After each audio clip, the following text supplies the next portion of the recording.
Selamat pagi Bapak Ibu Saudara yang terkasih dalam Tuhan Yesus Kristus. Berjumpa kembali dalam Sapaan dan Renungan Pagi GKI Salatiga, Sabtu 2 November 2024 bersama saya Sriono Sudarso. Sebelum kita mendengarkan renungan, marilah kita berdoa mohon pimpinan Roh Kudus. Selamat pagi Bapa di surga. Kami datang ke hadirat-Mu untuk bersyukur atas hari baru yang Engkau anugerahkan bagi kami. Saat ini kami akan mendengarkan sebagian dari firman-Mu. Untuk itu layakkanlah dan siapkanlah hati kami, sehingga kami bisa memahami akan pesan-pesan-Mu dan melakukannya dalam kehidupan keseharian kami. Dalam nama Tuhan Yesus Kristus kami berdoa. Amin. Bapak Ibu Saudara, renungan pagi ini berjudul Peduli Kelestarian Lingkungan dengan nats Alkitab yang diambil dari Kejadian 1 ayat 28 dan Kejadian 2 ayat 15. Kejadian 1 ayat 28 berbunyi demikian.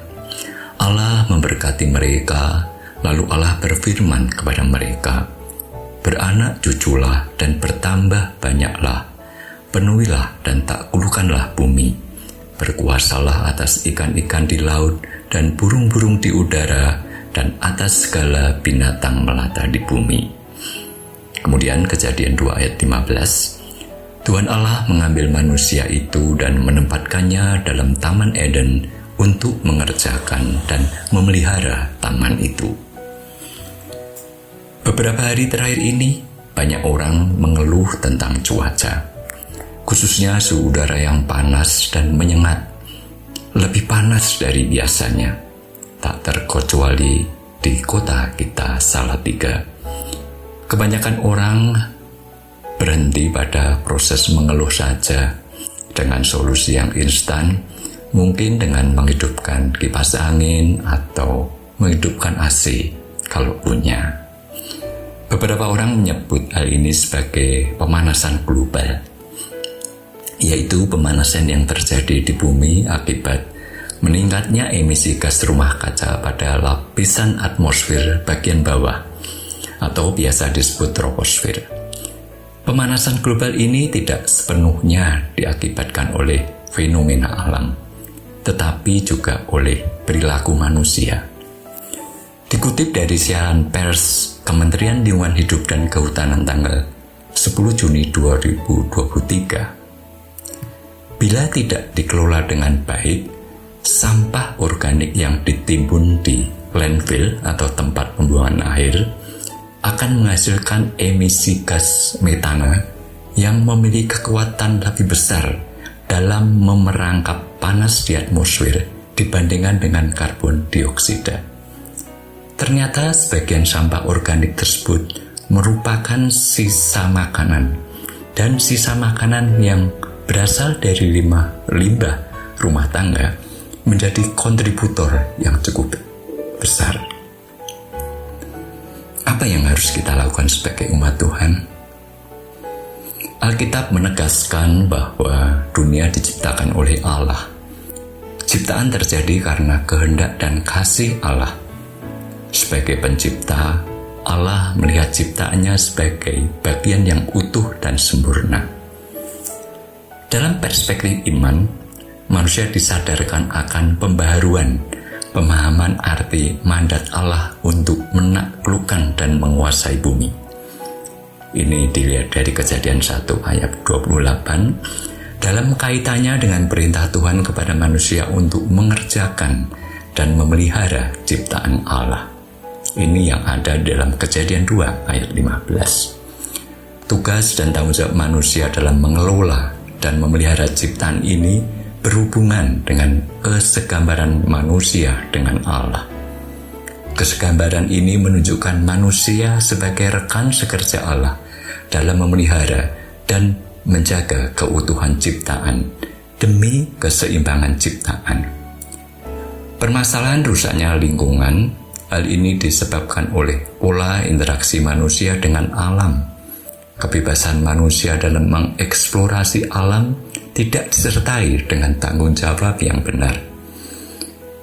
Manusia harus sadar bahwa kelanjutan hidupnya tergantung dengan seberapa ramah dan bersahabatnya ia dengan alam dan lingkungan.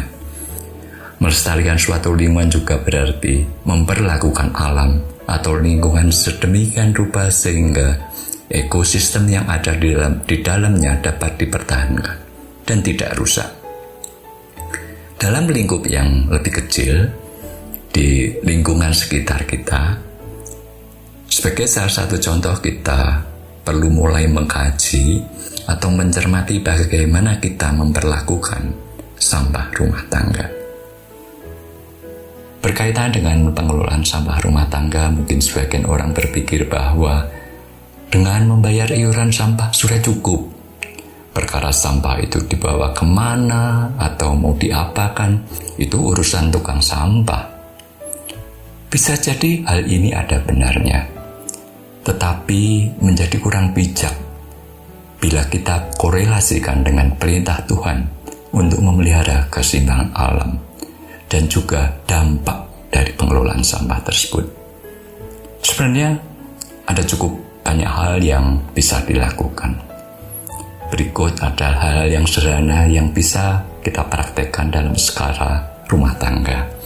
Antara lain, yang pertama, mengurangi sampah, mengurangi pemakaian plastik dan kertas, juga membudayakan makan tanpa sisa. Yang kedua adalah memilah sampah.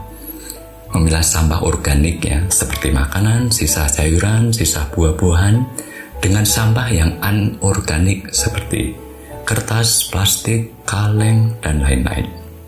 Menyalurkan limbah botol plastik ke pengepul untuk diolah.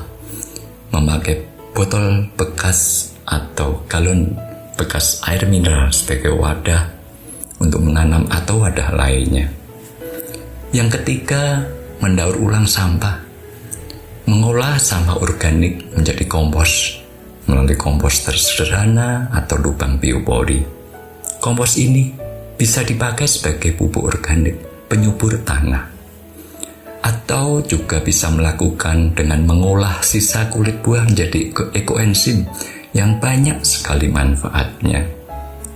Kemudian kalau kita punya keterampilan khusus, kita juga bisa mengolah sampah plastik menjadi satu kerajinan, dan lain-lain. Hal-hal tersebut memang sepertinya kecil sekali dampaknya. Akan tetapi, bila dilakukan secara kolektif, bersama-sama dan konsisten, tentu akan terasa dampaknya. Menjaga kelestarian lingkungan tidak hanya tanggung jawab pemerintah atau lembaga lingkungan, tetapi juga menjadi tanggung jawab kita sebagai individu. Semoga renungan ini boleh mendorong kita untuk lebih peduli dalam mengelola sampah sebagai perwujudan pelaksanaan perintah Tuhan untuk memelihara kelestarian alam sebagai keutuhan ciptaan. Kiranya Tuhan menolong kita. Mari kita berdoa. Bapa di surga, kembali kami datang ke hadirat-Mu untuk mengucapkan syukur atas kasih dan kesetiaan-Mu memelihara kami. Terima kasih untuk renungan yang sudah kami dengar. Biar hal ini boleh mengingatkan kami untuk lebih peduli dalam menjaga kelestarian lingkungan di sekitar kami. Kiranya Tuhan berkenan memampukan kami untuk bisa mengambil bagian dalam menjaga kelestarian lingkungan di mana kami berada. Jika sebentar kami ingin melakukan aktivitas kami, kiranya Bapa berkenan menolong, memimpin dan memberkati kami, sehingga apa yang kami lakukan tidak mendukakan Tuhan. Inilah doa syukur kami yang kami alaskan dalam nama Tuhan Yesus Kristus, penolong kami yang setia. Amin. Selamat pagi saudaraku, selamat beraktivitas, Tuhan memberkati.